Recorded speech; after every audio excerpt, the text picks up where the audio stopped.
comienzo de Palabra Viva, Viva en Familia, con el Padre Joaquín del Valle de San Joaquín. Llame a sus familiares y amigos para ser bendecidos con la palabra de Dios que sostiene el cielo y la tierra. Bienvenidos sean a la celebración del tercer domingo de la Cuaresma del ciclo C. Nos acompaña el coro Familia de Dios del Ministerio del Padre Joaquín de Fresno, California. Cuando tu rostro se refleja en mis ojos, Señor, yo quiero hablar contigo. Siempre está mi pensamiento puesto en ti. Tú sabes que yo te necesito. Señor, yo sé que tú me amas, nunca de mí te olvidarás. Tú eres mi única esperanza, mi amor, mi gran felicidad. Ofrecemos este servicio por los que están privados de su libertad, por todos los que están oprimidos por el mal, por aquellos que necesitan ser liberados de su enfermedad o de alguna necesidad, aquellos que en este momento trabajan bajo las inclemencias del tiempo. Lectura del libro del Éxodo. En aquellos días, Moisés pastoreaba el rebaño de su suegro Jetro, sacerdote de Madián. En cierta ocasión, llevó el rebaño más allá del desierto hasta el Horeb, el monte de Dios. Y el Señor se le apareció en una llama que salía de una zarza. Moisés observó con gran asombro que la zarza ardía sin consumirse y se dijo: voy a ver de cerca esa cosa tan extraña. ¿Por qué la zarza no se quema? Viendo el Señor que Moisés se había desviado para mirar, lo llamó desde la zarza. Moisés, Moisés. Él respondió: aquí estoy. Le dijo a Dios: no te acerques, quítate las sandalias, porque el lugar que pisas es tierra sagrada. Y añadió: yo soy el Dios de tus padres, el Dios de Abraham, el Dios de Isaac y el Dios de Jacob. Entonces Moisés se tapó la cara, porque tuvo miedo de mirar a Dios. Pero el Señor le dijo: he visto la opresión de mi pueblo en Egipto. He oído sus quejas contra los opresores y conozco bien sus sufrimientos. He descendido para librar a mi pueblo de la opresión de los egipcios, para sacarlo de aquellas tierras y llevarlo a una tierra buena y espaciosa, una tierra que emana leche y miel.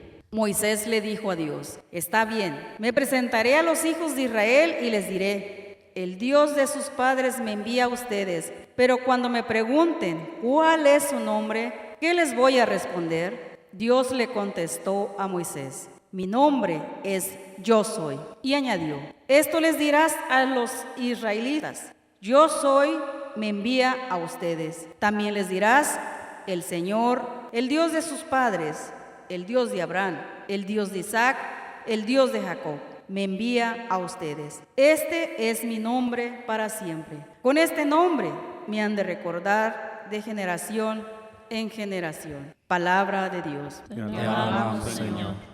Un día caminaba muy triste por ahí. Mi corazón gritaba: ya no puedo vivir. Lectura de la primera carta del apóstol San Pablo a los Corintios. Hermanos, no quiero que olviden que en el desierto nuestros padres estuvieron todos bajo la nube. Todos cruzaron el Mar Rojo y todos se sometieron a Moisés por una especie de bautismo en la nube y en el mar. Todos comieron el mismo alimento milagroso y todos bebieron de la misma bebida espiritual, porque bebían de una roca espiritual que los acompañaba, y la roca era Cristo. Sin embargo, la mayoría de ellos desagradaron a Dios y murieron en el desierto.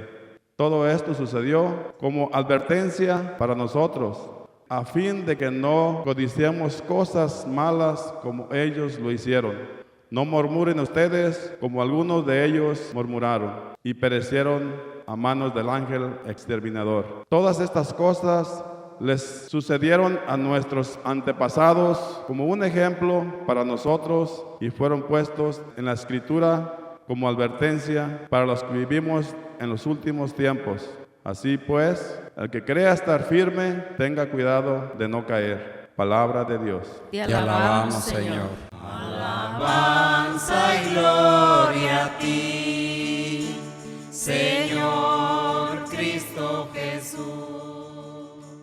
El Señor esté con ustedes. Y con su espíritu. Lectura del Santo Evangelio según San Lucas. Gloria a ti, Señor Jesús. En aquel tiempo, algunos hombres fueron a ver a Jesús y le contaron que Pilato había mandado matar a unos galileos mientras estaban ofreciendo sus sacrificios. Jesús les hizo este comentario: ¿piensan ustedes que aquellos galileos, porque les sucedió esto, eran más pecadores que todos los demás galileos? Ciertamente que no. Y si ustedes no se arrepienten, perecerán de manera semejante. Y aquellos 18 que murieron aplastados por la torre de Siloé, ¿piensan acaso que eran más culpables que todos los demás habitantes de Jerusalén? Ciertamente que no. Y si ustedes no se arrepienten, perecerán de manera semejante. Entonces les dijo esta parábola: un hombre tenía una higuera plantada en su viñedo. Fue a buscar higos y no los encontró. Dijo entonces al viñador: mira, durante 3 años seguidos he venido a buscar higos en esta higuera y no los he encontrado. Córtala. ¿Para qué ocupa tierra inútilmente? El viñador le contestó: Señor, déjala todavía este año. Voy a aflojar la tierra alrededor y a echarle abono para ver si da fruto. Si no, el año que viene la cortaré. Palabra del Señor. Gloria a ti, Señor Jesús. Hace 8 días hablábamos de un gran hombre de fe que desde lo lejos o desde muchos años antes que naciera Jesús, miró ese día en el que Jesucristo cumpliría las promesas que Dios le hiciera a aquel hombre, padre de los creyentes, Abraham. Y aunque Él es el modelo del creyente en el verdadero Dios, o por así decir, el iniciador del monoteísmo, Jesucristo es el único Dios y fuera de Él no hay otro. Porque en Jesucristo el Padre Celestial ha venido a nuestro mundo, ha actuado en la historia. Ha venido en persona a su casa, a su templo. Ha venido a tomar posesión de todo lo que Él hizo, de todo lo que es suyo. La fe cristiana, pues, no se centra en la adoración de ídolos o de muchos dioses. Hoy coincide la fe de Moisés con la fe de la iglesia en Jesucristo. Algunas personas pueden cuestionar si esta posición de la iglesia significa vanidad o querernos sentir superiores a cualquier otra religión que no sea la cristiana. Al contrario, tenemos el valor y la humildad de declarar públicamente que tenemos la fe verdadera, pero que eso no nos hace ser mejores que los demás, sino al contrario, nos lleva a pensar que vamos a dar cuentas a Dios de esta máxima verdad, de este tesoro escondido que llevamos en vasijas de barro, de esta fuente de agua viva. Pablo interpreta los pasajes de las escrituras hebreas o Antiguo Testamento a partir de su experiencia de Cristo resucitado. ¿Es válido interpretar las escrituras de acuerdo a nuestra experiencia actual de fe? Por supuesto que sí. Quiere decir que cualquiera que lea la Biblia y la aplique a su experiencia y confiese que su fe, tal y como él la vive, es la única fe y que la fe de los demás es una fe equivocada? Por supuesto que no. Por un lado podemos interpretar esa fe, pero de ninguna manera podemos decir que es la única forma de entender la única fe o la fe en el verdadero Dios. Cuando hablamos de única, hablamos de que es un solo Dios el que se revela, que si se trata de Dios, debe ser el único Dios que existe. Entonces, ¿por qué las divisiones en base a la fe?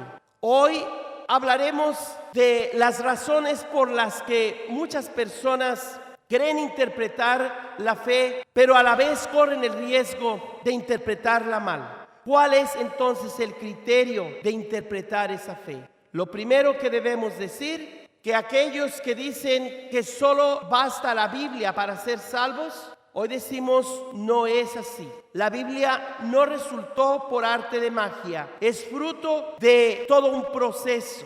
Y los que interpretan la Biblia también viven en un proceso. Y aquellos que vendrán después de nosotros no nacen y vienen a este mundo como personas aisladas, sino que son también parte de un proceso o camino de la humanidad. Hace 8 días hacíamos la distinción entre historia universal de los pueblos e historia de fe. Y les decía que no se trata de 2 historias, sino una misma y sola historia de los pueblos todos de la tierra, pero a partir de la fe de aquel que quiere aceptar de buena gana la voluntad divina. Hay 3 partes en este camino o proceso de abrirnos al plan de Dios.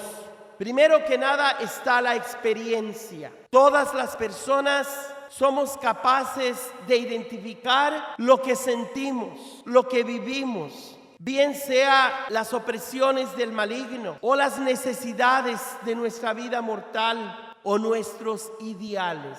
Todos podemos identificar estas 3 cosas. El mal que nos oprime, las necesidades que tenemos, físicas, emocionales, intelectuales y espirituales, y también ese ideal que tenemos, sea de nuestra vida o del mundo. Quisiéramos que todo fuera mejor. Y todo esto es parte de lo que vivimos, experimentamos, sentimos dolor, tristeza, a veces alegrías, a veces placer, a veces angustias. A todo eso le llamamos la experiencia humana. Parte de esa experiencia son los hechos, los sucesos en la historia y en el mundo. Es decir, los encuentros de libertades o las decisiones de las personas. Por eso le llamo al tema de hoy, Dios decide actuar en la historia, hace historia y cambia la historia. ¿Significa que todo lo que vivimos en la historia es palabra de Dios? Por supuesto que no. Pero parte de lo que vivimos y experimentamos ciertamente es actuación divina. No todo es voluntad humana. No todo es malestar de las enfermedades o de los temblores, de los tsunamis, de las desgracias, crisis. Todo lo que vivimos y sufrimos en este mundo, no todo eso es divino, pero parte de eso viene de Dios. ¿Cómo distinguir entonces qué es de Dios y qué es de los humanos y del maligno? Bueno, lo primero que debemos analizar es cómo Dios ha actuado en la historia.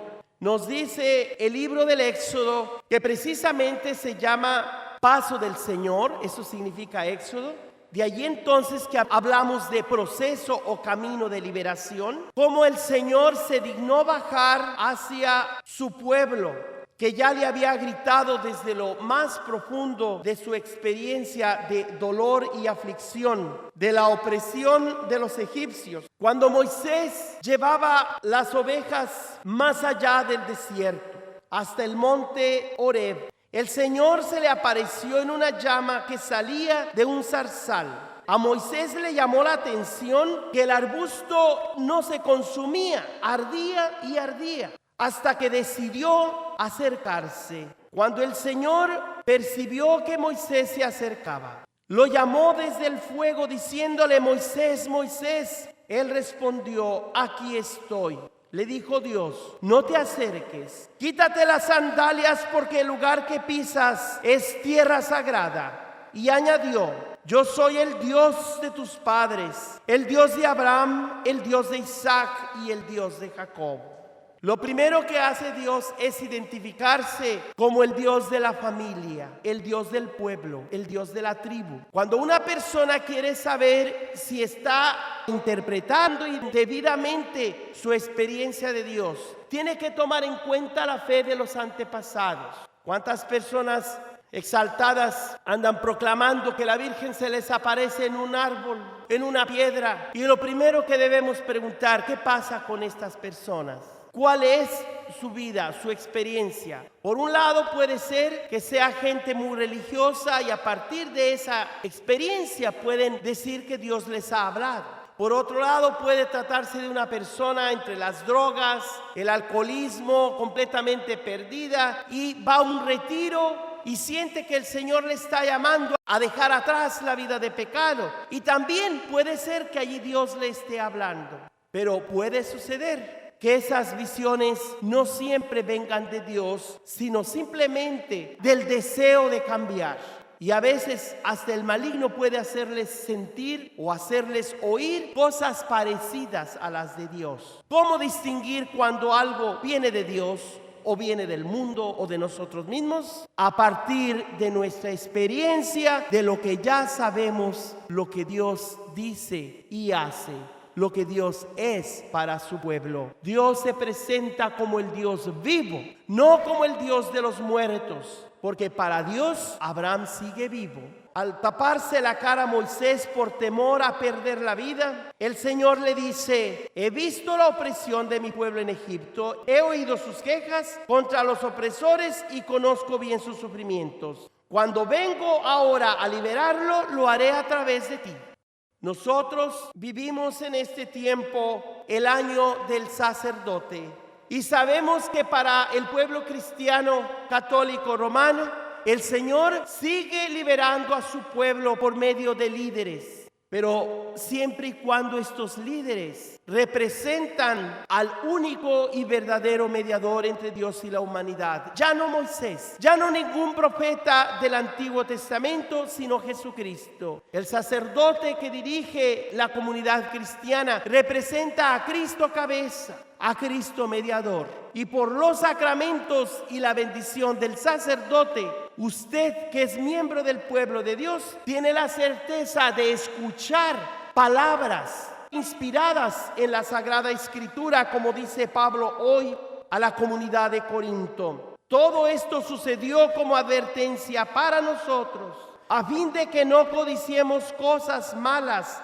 como ellos lo hicieron. Por eso no murmuren, como lo hicieron los antepasados, y que sufrieron el castigo del ángel exterminador. Todas estas cosas del Éxodo y de los demás profetas de la antigüedad sucedieron a nuestros antepasados como ejemplo para nosotros, dice Pablo, y fueron puestas en las Escrituras como advertencia para los que vivimos en los últimos tiempos. Este proceso de liberación tiene que incluir estos tres aspectos: identificar nuestra experiencia inclusive del mal, de nuestras necesidades, de nuestros deseos y esperanzas de un mundo mejor, identificar los hechos, cómo Dios ha actuado en la historia y en el mundo, cómo la libertad de los seres humanos y la libertad de Dios se encuentran en su iglesia, en donde experimentamos la gracia de Dios por medio de los sacramentos, pero que a cada católico, a cada cristiano, se le da la oportunidad de escoger, de ser libre. Pero una vez que aceptas la voluntad de Dios, te sometes a lo que Dios te pide y ya no vives como tu propio Señor, sino como discípulo, como fiel seguidor del Señor Jesús dentro de su iglesia. Y finalmente es importante entonces que veamos que la Biblia sola no basta.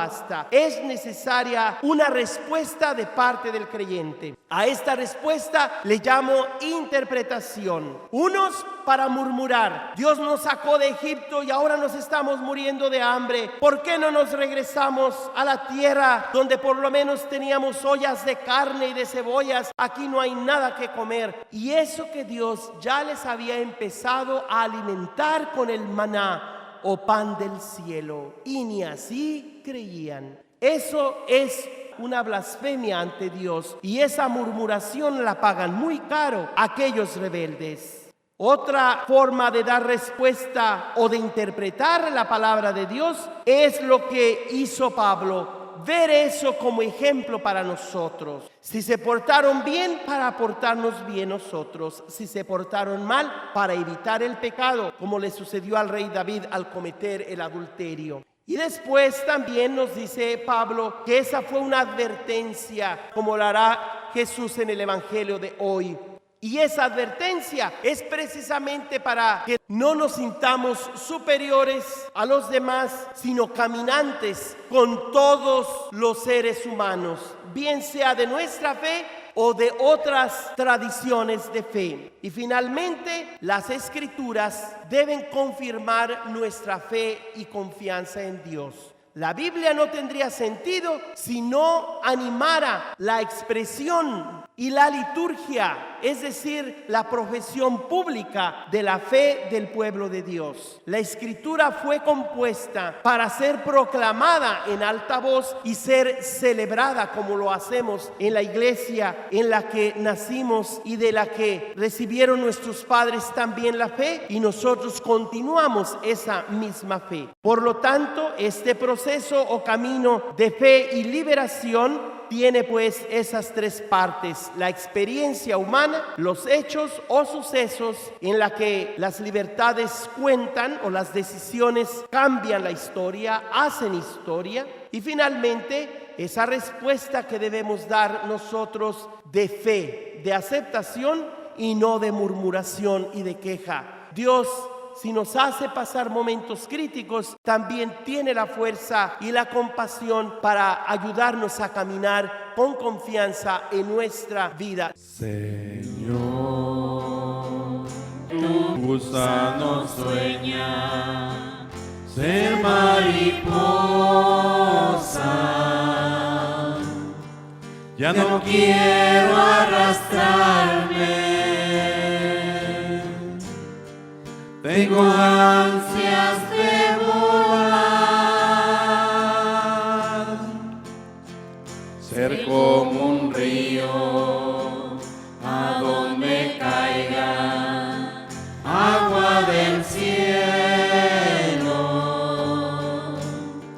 y que nadie nos pueda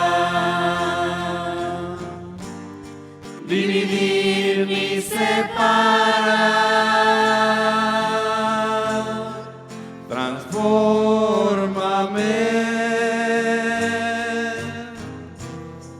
y quema mis alas,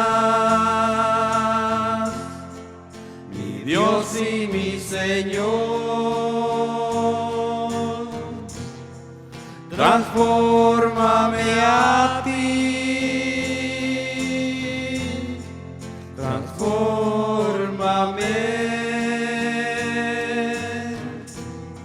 y reina en mi vida, que ya no viva yo, que tú vivas en mí. Transfórmame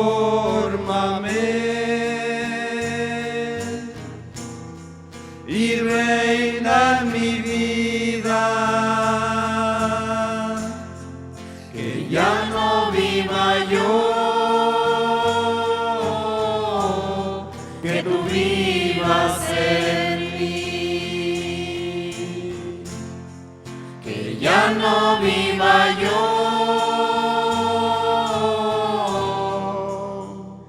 que tú vivas en mí.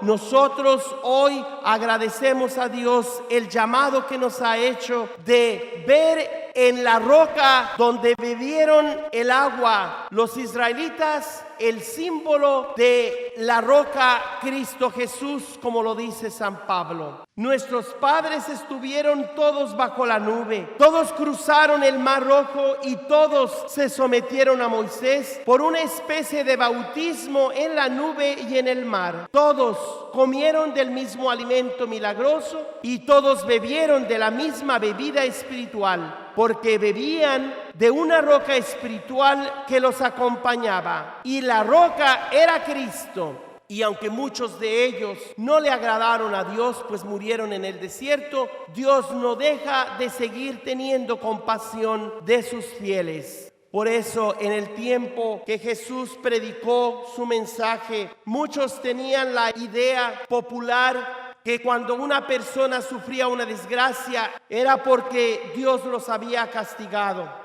Algunos hombres fueron a ver a Jesús y le contaron que Pilato había mandado matar a algunos galileos y obviamente estaban escandalizados.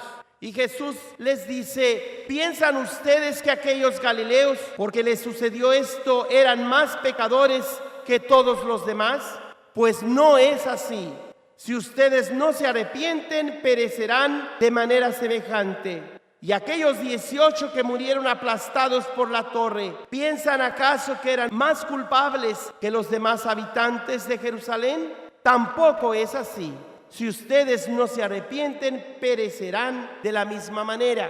Jesús les pone el ejemplo de una higuera que no da fruto y que el dueño del terreno ordena que se corte y se eche al fuego, ya que está ocupando la tierra en balde.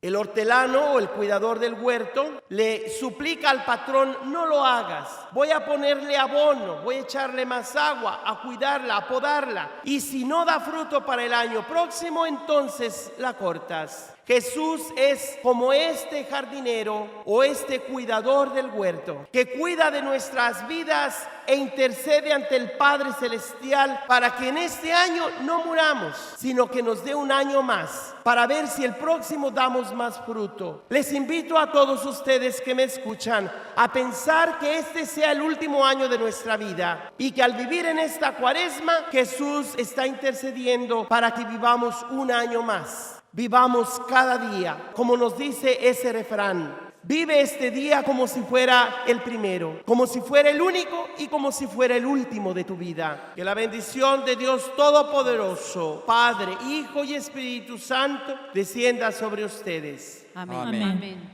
Si desean una copia de esta Santa Misa, la pueden encontrar en YouTube con el Padre Joaquín del Valle, en Facebook, y a mi correo electrónico pueden enviar sus comentarios padrejoaquinevangeliza@gmail.com, o puede llamar al 559-519-3750. Estoy pensando en Dios.